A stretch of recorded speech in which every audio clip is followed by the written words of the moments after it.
오신 여러분들을 축복합니다. 저는 신학원에 이사회와 또 교수들의 수련회가 있어서 다녀왔습니다. 법원에서는 오늘도 오늘은 3월 1일이니까 재판이 안 열리겠죠. 이제 매주 한 주간 동안 계속해서 재판이 열립니다. 법에 어긋나는 행위에 대해서 처벌하여 선고를 합니다. 죄가 무거우면 이제 교도소에 수감되기도 하지요. 행위의 결과에 대한 판단을 하게 됩니다. 그러니까 나타난 행위에 대해서 그것이 사실이냐 아니냐, 또 어떤 원인이 있느냐 등등의 나타난 행위에 대해서 재판을 하게 됩니다. 그러면 죄는 드러나는 행위만이 전부인가? 아닙니다. 알고 보면 그 죄는 나타나는 행위뿐만 아니라 마음의 문제, 죄의 동기, 또 마음과 생각으로 짓는 그런 죄도 다 죄라고 본문에서 말씀을 하고 있지요. 그러니까 그 죄에 대한 범위를 그 어떤 나타나는 행위만 가지고 얘기하는 게 아니라 그 동기, 마음의 문제까지도 보고 있습니다. 그래서 우리 이번 주에 함께 나누는 주제가 율법의 완성, 좋은 소식 율법의 완성인데, 바로 율법의 완성이 바로 복음입니다. 그래서 복음으로 재해석을 하는데, 오늘 이 본문에서는 간음과 이혼을 재해석하고 있습니다. 이제 간음이 뭐냐, 이혼이 뭐냐, 거기에 대해서 이제 예수님께서 재해석을 하는데요. 27절에 보면은 또 간음하지 말라 하였다는 것을 너희가 들었으나, 제 7계명에 보면, 출애굽기 20장 14절이죠. 7계명에 보면 간음하지 말라 하였다는 것을 너희가 들었으나 나는 너희에게 이르노니 음욕을 품고 여자를 보는 자마다 마음에 이미 간음하였느니라. 손도 대지 않았습니다. 그랬는데 마음에 음욕을 품었다면 이미 간음했다고 하는 그런 말씀을 우리 예수님께서 하시고 있는 거죠. 그래서 그 간음의 그 범위를 그냥 나타나는 행위의 그 정의를, 거기에 그 범위를 두고 정의를 내리는 것이 아니라 마음까지도 그 범위를 넓히고 있어요. 그러니까 음욕을 품었다는 그 사실이 간음했다고 하는 얘기입니다. 그래서 간음의 개념을 윤리 도덕적인 그러한 개념에서 그 마음 정신적인 개념으로 커트라인을 아주 더 높이는, 그래서 범위를 더 넓히는 그런 모습을 보게 되지요. 우리는 영화나 드라마의 그 주인공을 그냥 못생기고 매력도 없는 그런 사람을 세우지 않습니다. 잘생기고 매력이 있는 사람이 상품 가치가 높기 때문에 그들은 많은 출연료를 받고 그리고 주인공을 맡게 되지요. 그 이유는 사람의 생각 속에는 그 끌림이 있다는 거죠. 끌림이 있다는 거예요. 그래서 그 어떤 주인공들은 아주 잘생기고 이쁘고 매력이 있고 그런 사람들을 세우는 이유가 바로 거기에 있는 거지요. 자, 이런 얘기는 간음하지 않는 사람이 있을까요? 한 사람도 없다는 거예요. 그러니까 모두가 다 어떤 그 마음의 말씀에서 얘기하는 음욕이 있다는 거지요. 그래서 결국은 성경에서 율법에서 말씀하고 있는 간음하지 말라 했을 때에 간음하지 말라고 하는 그 말씀 속에서 이미 인간은 모두가 다 죄인이다 하는 것을 말씀하고 있습니다. 자, 그런 가운데서 29절 30절에 보면은 그 죄를 짓게 하면 오른 눈을 빼어버리라. 또 죄를 짓게 하면 오른손을 찍어내 버리라 하는 그런 말씀이 이제 29절 30절에 있습니다. 근데 어떤 사람들은 실제로 범했다고 그래가지고 이걸 문자적으로 해석해서 그렇게 찍어버리는 경우가 있지요. 실제로. 그러면 그야말로 생각만으로도 그걸 찍어버리기 시작하면 살아남을 사람이 한 사람도 없는 겁니다. 온전한 사람이 없는 겁니다. 자, 그래서 오늘 이 말씀을 보면서 아니 그러면 어떡하라는 얘기냐?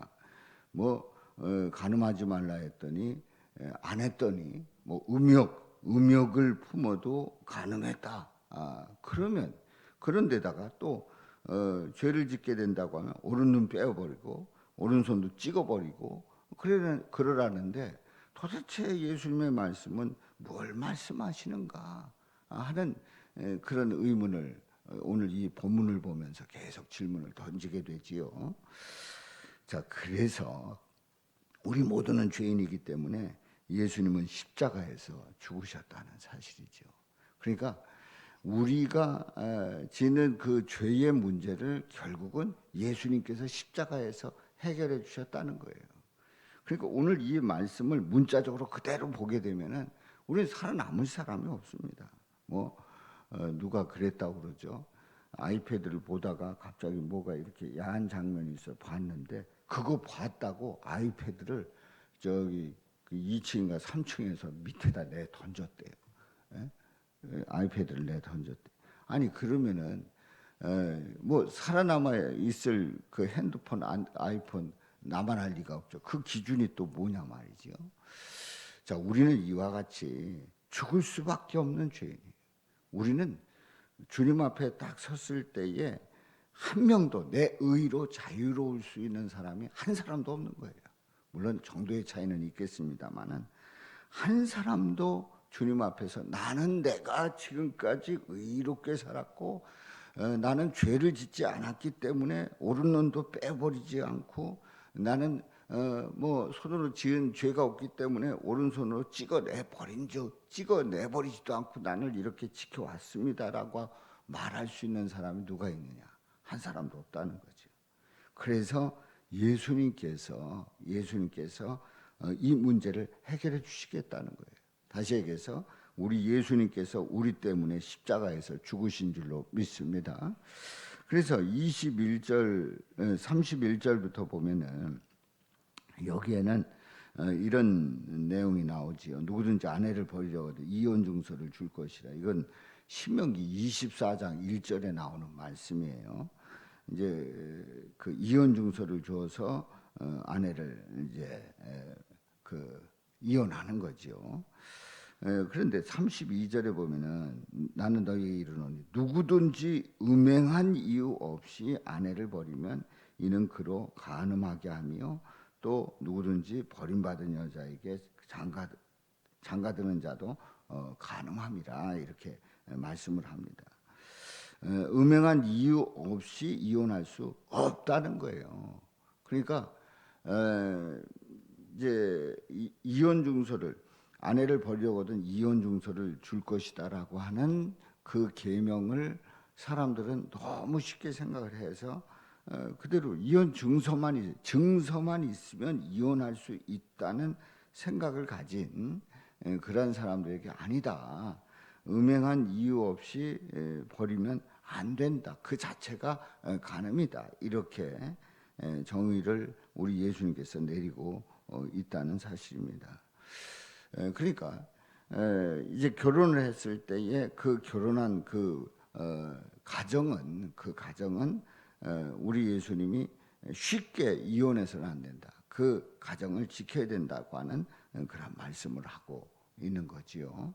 그래서 이 말씀 속에는 우리 예수님은 우리의 가정을 지켜주시는데 음행한 이유 없이, 그러니까 이건 도저히 어떻게 해볼 수 없는 음행의 문제라고 하면 이혼할 수 있어도 그렇지 않은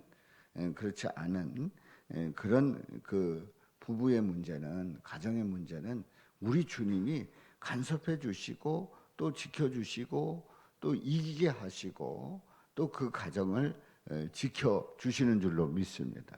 그러니까 우리가 생활할 때에 살다 보면 다 그럴 수 있는 거지 그러는데, 물론 이제 다 그 가정의 내의 문제고 또 부부만의 문제들이 있겠습니다만은, 우리 예수님은 그 문제들을, 가정의 문제들을 지켜주시겠다고 하는 약속을 하고 있는 겁니다. 그래서 우리는 오늘 이 본문 말씀을 보면서 그냥 표면적으로 문자적으로 이렇게 보면은 이해가 잘 안 됩니다만, 그 이면적으로 보면 이 간음의 문제, 또 이혼의 문제, 이런 문제들을 누가 개입해 주신다고요? 우리 예수님이 개입해 주시고 그리고 그 문제를 극복하게 하신다고 하는 그러한 약속의 말씀을 하고 있지요. 지킬 수 없는 그러한 죄인임을 고백하면서 주님의 은혜가 아니면 살 수 없는 죄인이라고 우리는 회개해야 하지요. 그래서 우리는 매주 성찬을 통해서 예수님의 살과 피를 기념하고 있는 그 이유가 바로 여기 있다고 하는 사실입니다. 우리는 오늘 이 말씀을 통해서 또한 간음의 그러한 그 개념을 하나님을 섬기지 아니하고 이방신을 섬기고 예수 그리스도를 고백하지 아니하고 다른 어떤 것으로 구원받을 수 있다고 하는 이런 개념도 간음의 개념입니다. 또 이혼의 개념 속에 우리는 이 땅에서의 결혼을 생각을 합니다마는, 우리가 예수님 오실 때에 신랑 되신 예수님을 신부로서 맞이하게 됩니다. 그래서 우리는 예수님이 신랑이시고 우리는 신부로서 맞이하게 되는데, 예수님을 고백하지 않고 나는 나를 믿겠다, 또 나는 세상에 다른 어떤 실존을 내가 거기에 인생을 걸겠다, 이거 다 이혼하는 거예요. 예수님을 믿다가 이혼하는 거예요. 예수님을 바라보다가 이혼하는 겁니다.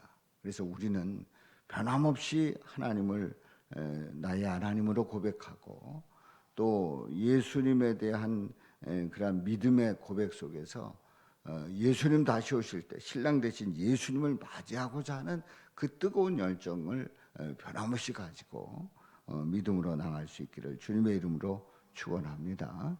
그래서 오늘 이 말씀을 보면서 결국은 우리는 하나님의 은혜가 아니면 살 수 없는 존재예요. 겉으로 보기에는 그럴듯해 보여도 알고 보면, 내면 속에서 보면 우리는 다 죄인이고 우리는 하나님 앞에 스스로 설 수 없는 존재란 말이에요. 그래서 우리 예수님 우리를 위해서 십자가에서 죽으시고, 그래서 우리는 살과 피로 기념을 하면서 우리는 하나님의 은혜가 아니면 하나님께서 붙잡아 주시지 않으면, 하나님께서 우리를 지켜주시지 않으면 우리는 살 수 없는 존재입니다. 고백하면서 믿음으로 나갈 수 있기를, 또 소망 중에 예수 그리스도를 바라보며 흔들림 없이 나갈 수 있기를 주님의 이름으로 축원합니다.